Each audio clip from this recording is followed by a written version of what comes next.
ठीक होंगे, खैरियत से होंगे। और आज जो हमने टॉपिक पढ़ना है वो है use and miss use of antibiotics. Use and miss use of antibiotics, यानी कि एंटीबायोटिक्स को इस्तेमाल कैसे करना है, और अगर आप उस तरीके से इस्तेमाल नहीं करेंगे तो उसका आपकी बॉडी पर क्या असर हो सकता है, उसके क्या नुकसान हो सकते हैं। तो सबसे पहले जो चीज़ है जी वो आपको ये पता होना चाहिए कि ये एंटीबायोटिक क्या चीज़ होती है। एंटीबायोटिक के बारे में आपने पढ़ा था, आपको याद होगा कि ऐसे कीमोथेराप्यूटिक एजेंट्स जिनको आप यूज़ करते हो बॉडी के इनसाइड, यानी कि आप उनको किसी भी रूट से बॉडी के अंदर लेकर जा रहे हो और वो वहाँ जाकर जर्म्स को यानी कि बैक्टीरिया को किल कर रहे हैं या उनकी ग्रोथ को रिस्ट्रिक्ट कर रहे हैं, आप उनको एंटीबायोटिक्स बोलते हो। ठीक है, यानी कि बैक्टीरिया की किलिंग के लिए आपकी बॉडी में जो आप मेडिसिन या ड्रग्स इस्तेमाल करते हो उनको एंटीबायोटिक्स कहते हैं, यानी कि ये कीमोथेराप्यूटिक एजेंट्स है टू किल द बैक्टीरिया। अच्छा जी, दूसरी बात क्या है कि इनका मोड ऑफ एक्शन क्या होता है। मोड ऑफ एक्शन देखें, जो भी एंटीबायोटिक आपको डॉक्टर प्रिस्क्राइब करता है उसका मोड ऑफ एक्शन अलग हो सकता है। मोड ऑफ एक्शन से मुराद है वो एंटीबायोटिक काम कैसे करती है। काम करने का तरीका ये है कि आपने पढ़ा था कि बैक्टीरिया में जो बैक्टीरिया का सेल है उसमें सेल के बाहर जो है वो सेल वॉल होती है, सब में नहीं होती लेकिन मोस्ट में होती है। तो अब कुछ एंटीबायोटिक्स ऐसी होती हैं वो बैक्टीरिया की सेल वॉल को डैमेज कर देती हैं। जो एंटीबायोटिक आप खाओगे, खाने के बाद बैक्टीरिया की सेल वॉल को डैमेज करेगी, तो कुछ बैक्टीरिया में ऐसा है कि सेल वॉल जब डैमेज हो जाए तो वो किल हो जाते हैं। तो ये उस एंटीबायोटिक का मोड ऑफ एक्शन हो गया कि वो सेल वॉल को डिस्ट्रक्ट करेगी। कुछ एंटीबायोटिक्स ऐसी होती हैं वो सेल वॉल से अंदर सेल मेम्ब्रेन को डिस्ट्रक्ट करती हैं, तो ये उनका मोड ऑफ एक्शन हो गया कि सेल मेम्ब्रेन रप्चर कर दी, डिस्ट्रैक्ट कर दी, डाइजेस्ट कर दी, तो उससे बैक्टीरिया किल हो जाता है। कुछ ऐसी होती है जो साइटोप्लाज्म में जाती हैं और साइटोप्लाज्म में जाने के बाद वहां पर मौजूद एंजाइम से रिएक्शन करती हैं, वहां पे मौजूद प्रोटीन्स की डीजनरेशन करती हैं और एंजाइमेटिक एक्टिविटी को ब्लॉक कर देती हैं या प्रोटीन्स को जो है वो डीजनरेट कर देती हैं, जिससे बैक्टीरिया किल हो जाता है। तो ये उनका मोड ऑफ एक्शन हो गया। फिर कुछ एंटीबायोटिक्स ऐसी होती हैं जो बैक्टीरिया के डीएनए को जाकर उसके क्रोमोसोम को डीएनए को काट देती हैं, चॉप कर देती हैं और बैक्टीरियल डीएनए डिस्ट्रक्शन की वजह से बैक्टीरिया किल हो जाते हैं। तो ये जो बातें मैंने अभी बताई इनको कहते हैं मोड ऑफ एक्शन के। जो एंटीबायोटिक है उसके काम करने का तरीका क्या है, तो ये 4 मोड ऑफ एक्शन आपके सामने मैंने रखे। फिर है जी यूज कैसे करनी है और मिस यूज क्या होता है। देखें, जब आप डॉक्टर के पास जाते हैं, सपोज दैट आप डॉक्टर के पास चले गए, आपको कोई इन्फेक्शन था, डॉक्टर ने आपका टेस्ट करवाया, उसे पता चल गया कि इसको कोई इन्फेक्शन है बैक्टीरियल, और ये पता चल गया कौन से बैक्टीरिया का इन्फेक्शन है। जब डॉक्टर ने आपको मेडिसिन प्रिस्क्राइब की और उसने कहा कि आपने ये मेडिसिन जो है वो 1 वीक इस्तेमाल करनी है, और 1 वीक में इस्तेमाल ऐसे करनी है कि आपने ये सुबह खानी है खाने के बाद और फिर रात को खानी है खाने के बाद, 2 टाइम आपने खानी है, सुबह और शाम, और 7 दिन तक खानी है, और 7 दिन के बाद आपने दोबारा चेकअप के लिए जाना है। अच्छा, अब इस 7 दिन में डॉक्टर ने आपको वो जो डोज दी है ये उसका यूज है कि वो मेडिसिन ऐसी है कि आपको वो 1 वीक के लिए इस्तेमाल करनी पड़ेगी। टाइम बता दिया, इतने वीक, 1 वीक हो गया या 2 वीक हो गया या मंथ हो गया, तो वो जो टाइम ड्यूरेशन होगी। दूसरा, फिर उसको यूज करने के लिए जो टाइम इंटरवल है, कितने गैप के बाद दोबारा यूज करनी है, तो उसने बताया दिन में 2 टाइम इस्तेमाल करनी है, सुबह इस्तेमाल करनी है और रात को इस्तेमाल करनी है।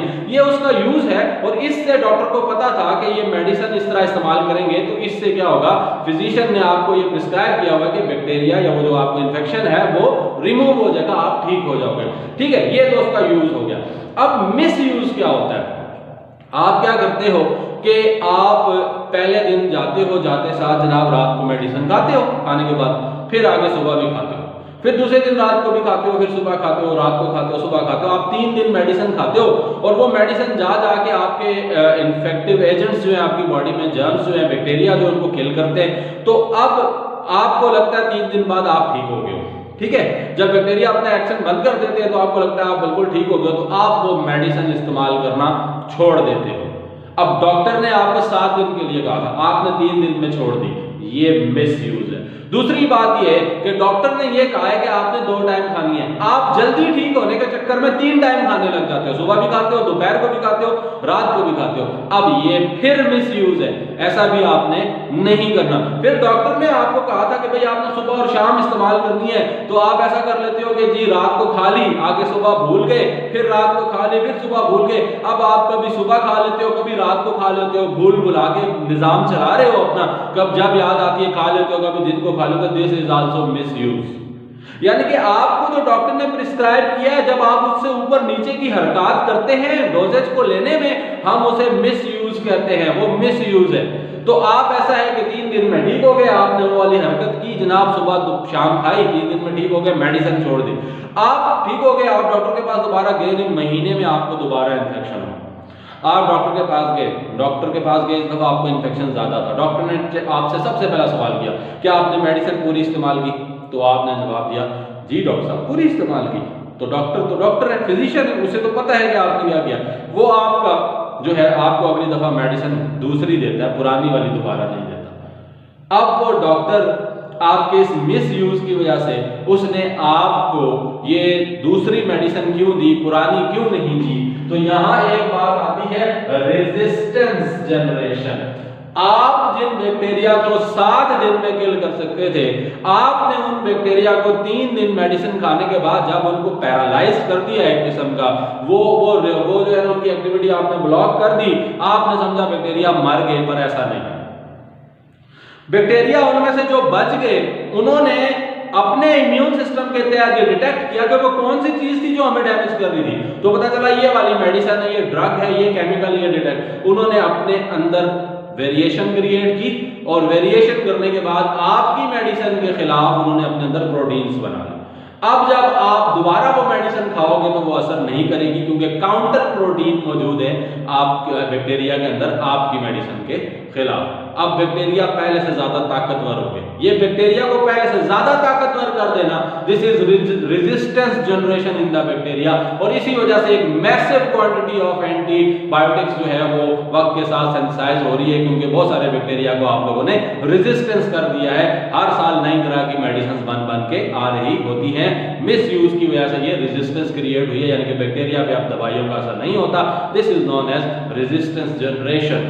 अब बात यह है कि मिस यूज की वजह से आपको क्या क्या हो सकता है। पहला तो आपने ये पढ़ा कि बैक्टीरिया को क्या हो सकता है, उनमें रेजिस्टेंस जनरेशन हो सकती है।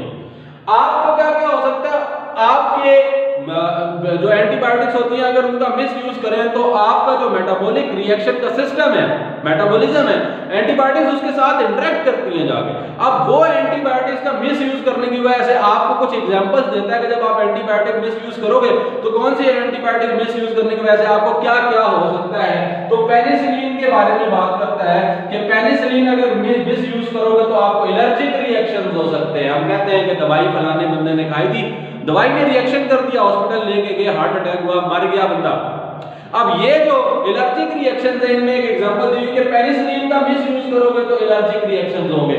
दूसरी एग्जांपल देता है स्ट्रेप्टोमाइसिन। स्ट्रेप्टोमाइसिन मेडिसिन का अगर आप मिस यूज करते हो, ज्यादा ओवरडोज लेने की कोशिश करते हो, जल्दी ठीक होने के चक्कर में पड़े होते हो, तो वो क्या करती है, वो आपकी ऑडिटरी नर्व, वो नर्व जो आपके कान और आपके ब्रेन के बीच में इंटरेक्शन करवा रही है, ऑडिटरी नर्व, वो जो सुनने का प्रोसेस जो है वो चलवा रही है, ऑडिटरी नर्व, ये उसके साथ रिएक्शन करती है और ऑडिटरी नर्व को डैमेज करती है और आपको डेफ कर सकती है, आप बहरे हो सकते हैं, डेफनेस कॉज कर सकती है आपको।